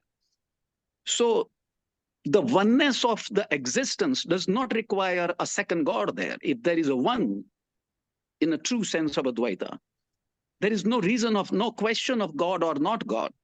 So the God's duality came in when oneness is not experienced, and then an ocean's drop feels that there's an ocean which is different than itself, not realizing that it is an ocean itself. So the emphasis of both Buddha and Mahavir has been there is a oneness. That was no question. They call it shunya though, but it is the basically is the annihilation of the self, the mind, the identity that we have with the body mind. That is what is aimed at in all universal sense, that is your flimsy identity. Let it go. And all our spiritual methods are designed to let go of that identity so that the ultimate is all that remains. And on that basis, almost everything could be explained once you see that emphasis. Then the God doesn't matter. The oneness or shunya, both are equivalents. They are the other two sides of the coin. If there is, see, there cannot be one and second, right? I mean, it is as it is. Kabir says, "Duja kaho to, ek kaho to gari hai, duja kaho to." So that's where it boils down to. The words will not be able to explain that, but there is, so the emphasis always has been for that oneness. The God is secondary. Ishware va pranitat, even Patanjali says whether you use the Ishwar as a tool to experience that oneness or not, it's your choice. And that's where Dvaita would come. Can we give chance to Ayanji who has asked questions? But in the meantime, Nitant, you want to answer, respond to what Pankaj Bhai said? No, there is no response that that I feel like giving. It is I learn from everything that I hear, and so it's wonderful to hear these comments. Yeah, Ayan, there is a question from Ayan or Ayan. Yeah, Ayan. So, when when you have a teenager here, huh? Absolutely wonderful. I'm happy. Okay, go on, ask the question. So, when you were saying God, like kind of the default Hindu belief is that gods are protectors, so on, it got me thinking about some time ago. I read somewhere that like sometimes like this theory kind of that and that when we pray to God, like let's say in the Hindu stories, someone prays to God and they see God, it's kind of just like we cannot actually, like we're just seeing like a version of him that they want us to see. Like we cannot comprehend what they actually could look like. So it kind of makes like these physical manifestations like Shiva, Vishnu, Brahma, and like instead of like placeholders of like abstract concepts like love, hate, etc. So So like I was like kind of wondering like what's your opinion on this? Like if you truly believe that it's kind of like an impression they're giving you. Not impression, but yeah. So I did not understand your question. I would absolutely want to understand what you're saying, but part of it I somehow am not hearing properly. Please, can you repeat the, is that a question or a comment? If it's a question, please ask. Also, you can put it in the chat if you like. Nitanji, I can explain what he's asking. His main question is that we are told to pray the God. And then on the other hand, here somehow impression goes that that is not necessarily correct in a sense that the God is there or there is a question. So are we just told to do that for the sake of doing, or where is the reason? And if I have to answer that, is that just as in learning Let before you learn? Nitant answer. Let Nitant answer. So go ahead. If I understand the question correctly, I would simply say that praying to God is one of the many ways. So that, for instance, if I feel that God is an entity that I can pray to get my wish fulfilled, then I should certainly do that. And so that is one of the ways. And so this whole thing about what we talk about as the Bhakti Yoga, for instance, is where you have devotion to God and you pray God and you in fact ask anything that you want and you get it from God. At the same time, side by side with this, are these other ways within Hinduism in which you do not pray to God. You do not, in fact, you will even find this in the Jnaneshwari. In the Jnaneshwari, there are passages that make you feel that praying God is not the thing that is really recommended. And at the same time, you will find other parts in which there is. So this is something that is, there are different ways according to the manner with which you find yourself in sympathy. This is what I would say. No, but so this is why I say there are alternatives, and you have to inquire and find out what you are in resonance with and do accordingly. The only problem is for young people like the Ayan, right? That at that age, we are not mature enough to choose. And at that point in time, perhaps the simplest way is the bhakti, right? The prayer. Perhaps I must say that putting myself in, because I remember well when I was that age, I was extremely devout and I felt that anything that I wanted, I could get by praying God. So when I was the age of the person who asked me at that time, I sometimes kid about the fact that I used to pray God to some trivial things as well, like what is the color of the mints in my pocket, okay? and so this was part of the whole way.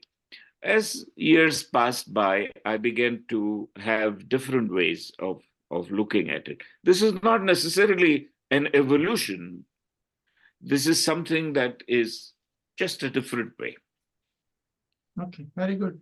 Any other questions from anybody? Oh, why? Wonderful. Prasad? Right. फंडा का question है क्या? नहीं, फंडा का नहीं है. But basically, I was very happy that verse from 12th Adhyay was used by Nitant. Now, quite relevant to the question that the boy asked. The same chapter tells you, Shreyo hi jnanam abhyasat, jnanat dhyanam vishishyate, dhyanat karma phalatyagam, tyagat shanti anantaram. So there lie the other paths to what you want to achieve. So this is just an absolutely, yes, ad-libbing on my part. So yes, thanks, Nitan. I am enjoying the question and answers a lot. So thanks, Kishor, as well. Thank you, Prasad. Anybody else? But I think this was very concentrated, and so perhaps we need to have another session when you have time. And if that session takes place, what would it be on? We could go deeper into Patanjali, if it makes sense. You said that someone else was talking, or we could go deeper into the Upanishads. But also this notion of God, that could be would be. We could So, answer to. this is not perhaps I just discovered a phrase recently. People ask whether Hinduism is polytheistic or monotheistic and so on. And I just learned a phrase that says pluriform monotheism. Hinduism is classified as pluriform monotheism. Pluri means multiple form. Yes. That is Yes. same one God worshipped in many different forms. Yes. Pluriform monotheism. And so that I'm going to give a talk this Wednesday at a school in a world history class, 10th graders. And the reason they wanted somebody is that textbook says Hinduism is polytheistic, and this particular person who is coming to give a talk disagrees with it. And so I used to earlier say that it's not possible to classify or pigeonhole Hinduism into these categories, but there is a new category now. There's a question from Pranabesh. Before the question, let me just make a sentence statement. There is also about many gods.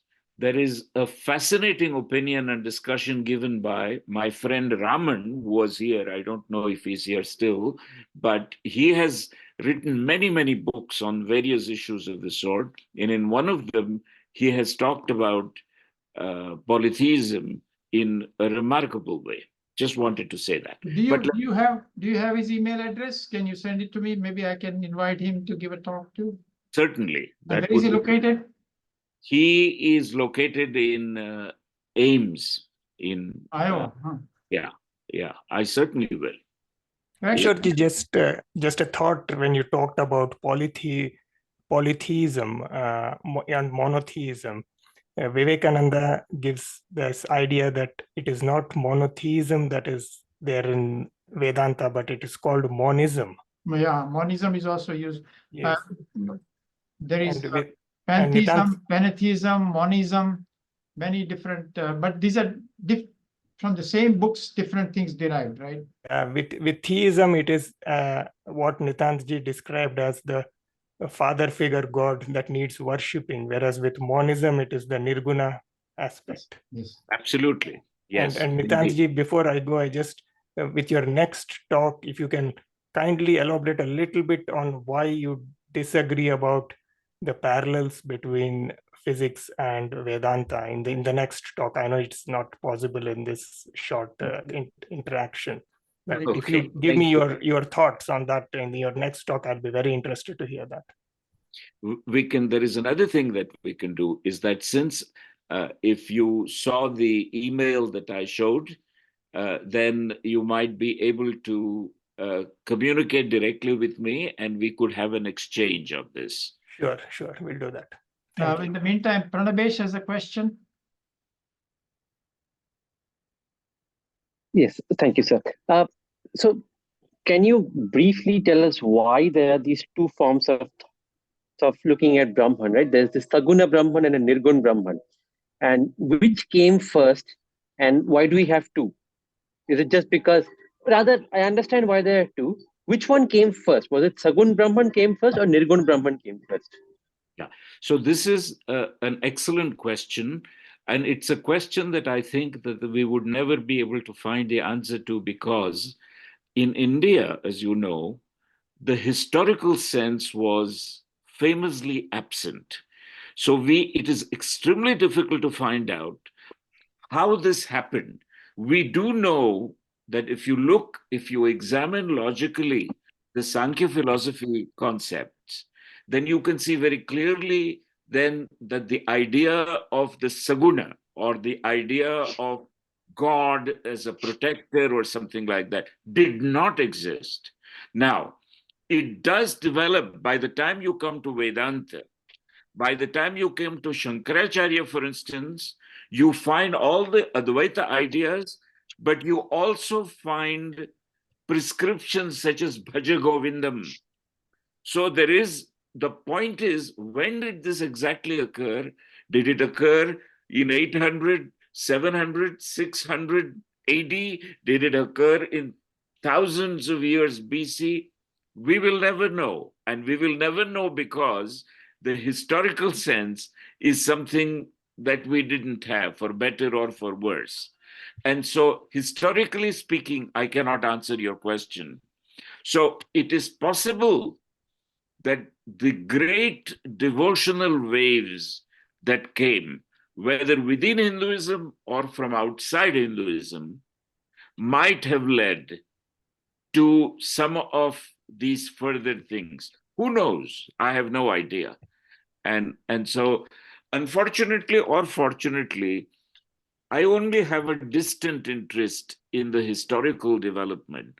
I have much more interest in the logical development, if you like, or the philosophical development. Therefore, I'm not that unhappy that I cannot find, personally, that I cannot trace the history. But if I may add to that, my feeling is, I don't think he's asking which began first. If I may have understood your question correctly, you're asking whether Nirguna was the starting point of this existence or Saguna. And both are ideologies, both are theories.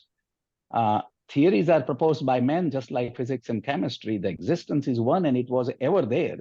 Different people, it's like the elephant being seen by 7 blind men. Different people look at it differently and they reflect it out to the population in their own understanding and experience, which could be slightly different. That it could be as grossly different as Mira seeing Krishna and Buddha seeing a Nirvana or a Shunya, but they are reflecting the ultimate experience in a variety of different ways. It's a question of beginning is a human concepts are 10,000, 20,000, 50,000 year old, and the existence has been forever. There's no beginning and end to the whole situation, isn't it? If you see it quietly, it's such a long journey. And we have been thinking probably last 10, 20,000. So it's such a small portion we hold that our thinking mind, and who knows it, 100 years later, another Shankaracharya may come and put up another theory by itself. Theories may be different. The underlying current or essence cannot be different. Did I understand your question correct?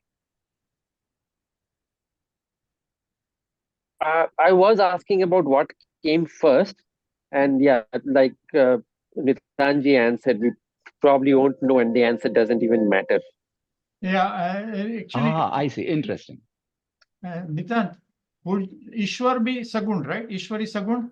Ishwar is Sagun. So if you stay at that level, it's a chicken and egg kind of proposition, isn't it? The world comes into being at that time. Ishwar, Brahman is Ishwar, and world is not there, then it's Brahman.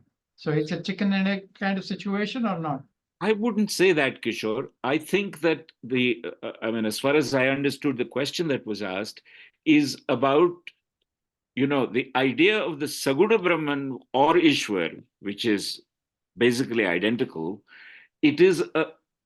This is the entity that you pray to, for instance, and it is in fact something that starts with the Dvaita concept, although you may then come up.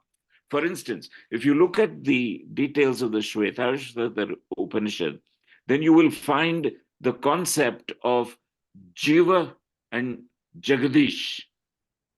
And so there, eventually, you have Jiva and Jagdish, and that's certainly Ishvara concept. And then, of course, there is the suggestion that one should try to meld into the other. Nevertheless, these are different.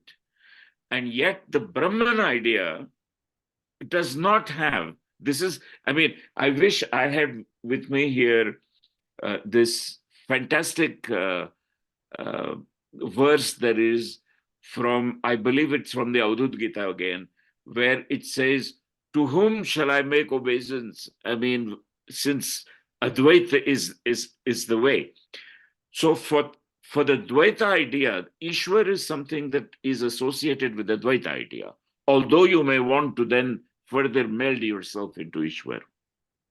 So, and I think that the question that was asked was about this distinction of this Nirguna and the Saguna way of looking at it. This is what I think was the question. I understand, but isn't there a third level? So if I say Ishwar is Sagun and Brahman is Nirgun, then the Bhagavan the murtis, whether Ganesh, Shiva, etc., they are the Bhagavan. They're one level below in some sense. Is that correct distinction? They're also Sagun. So Sagun can be either Ishwar, all pervading, or confined in some sense. So that this question that you raise is then specifically, I think, of monotheism versus polytheism. If you come Perhaps, up perhaps, with yes. many, and that is, and I wouldn't say below. I wouldn't give it direction, because I think I would place them horizontally, everything horizontally. But this is certainly so. Okay. Yeah. Very good. Any other comments, questions? This has been a very interesting session. We have never been this long in our ending, but that's perfectly all right. Can I have one more question? Yes, go on. So, sir, it's this idea in Brahman that the consciousness is one, and in Sankhya there's multiple consciousness, as many people as there are consciousnesses. So, May I if interrupt you you? were to think, May I interrupt you for just yes. a minute?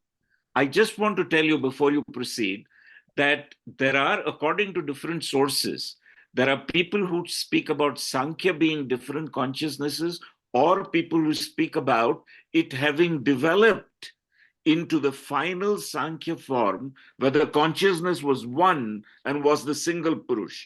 I just want to make this point before you proceed, because it is the Purush Prakriti meld that gives you Brahman. But Purush is already one of all the consciousnesses in the world, okay, or in the universe. Okay. I'm sorry about the interruption, but I just wanted to make the point. No problem, sir. So I approach this from a computer science perspective. In Yes. computer science, you have this idea of one object, and then you can make instances of that object. So what Brahman seems to be saying from a computer science objective point of view is that it is just one object. There are no multiple objects. You have many references to that one object. Yes. And my question is, why must it be so? Why can't it just be multiple instances of one object? Again, an excellent question. And I want to just to tell you that within most respectable Hindus, of course, there is a strong Dvaita stream in which people look down upon the people who would in fact consider Advaita. So there is no answer to the question, why must it be one? You must ask yourself what you feel inside. For instance, I have to tell you that I had this fantastic discussion over the email with this Edwin Bryant, who is the author of the Patanjali's Yoga Sutras and other things. He is a very strong Dvaita follower. And he would ask the question that you asked, which is, why must it be that, why not different ones? And so there is no answer. Why not different ones? What do you feel within yourself? I will tell you as one such person that since I was a child, I have always had a very strong Advaita feelings. There is nothing, I mean, it is feelings inside. Who knows whether it is all an illusion, it is something just of the inability of the mind or the ability of the mind. So one cannot answer why. It doesn't follow that it should be so. It could be different ones. By the way, before you, I would very much like to continue this conversation and therefore take note of the email, because I do not have yours. So try to keep, and we can have. I have already emailed you. I have a different question and I already emailed you for that, sir. Okay. All right. Wonderful, wonderful. This has been fascinating discussion, talk, and your way of this giving lecture is fantastic. Wonderful. Thank you, Kishor. Yeah. Anything else, or we can close now? Once again, thank you very much, Nitan. Thank you very much. Most welcome, and thank you. Wish you the best with your health. Thank you. Yeah. Thank you so much. Hari Om, goodbye. Most welcome. Good night. I have a question regarding the poem you wrote. You gave it to Kishor Trivedi. I read it about the death, and so I want to talk about in that relation. The poem you wrote about your ashes, where they go. So she saw the book that you gave me, Oh. Purnima, At and the end, one of, the at the last end there was a poem. poem about where to scatter your ashes and so on. Ashes. So Yes. she was And touched. I like that. And I have a similar, my son just passed away. It will be 1 year on March 2nd. And he wrote down everything that where his ashes needs to go. So it is very, when I read yours and then I compare, and it's really nice. So maybe you can write few words for me to express. We are going for his first death anniversary in Dallas. I'm honored to hear this. Please tell me how I may communicate with you. Sure, I will email you. I will email you. If you can write for me just 4 or 5 lines, how to express, that feelings. I will be very happy to. So Purnima and Jayesh are very dear friends here. And so is Nitant. So this is very good connection. Yes, we know Kishor Bhai since last 35 plus years. So, and when I saw that book and I read the last poem, it brings tears in my eyes. I said, my son, he was suffering with ALS for the past 8 years, and he decided to, leave. So it was very smooth that time, but now as I'm thinking, I'm going really, I feel like I have to,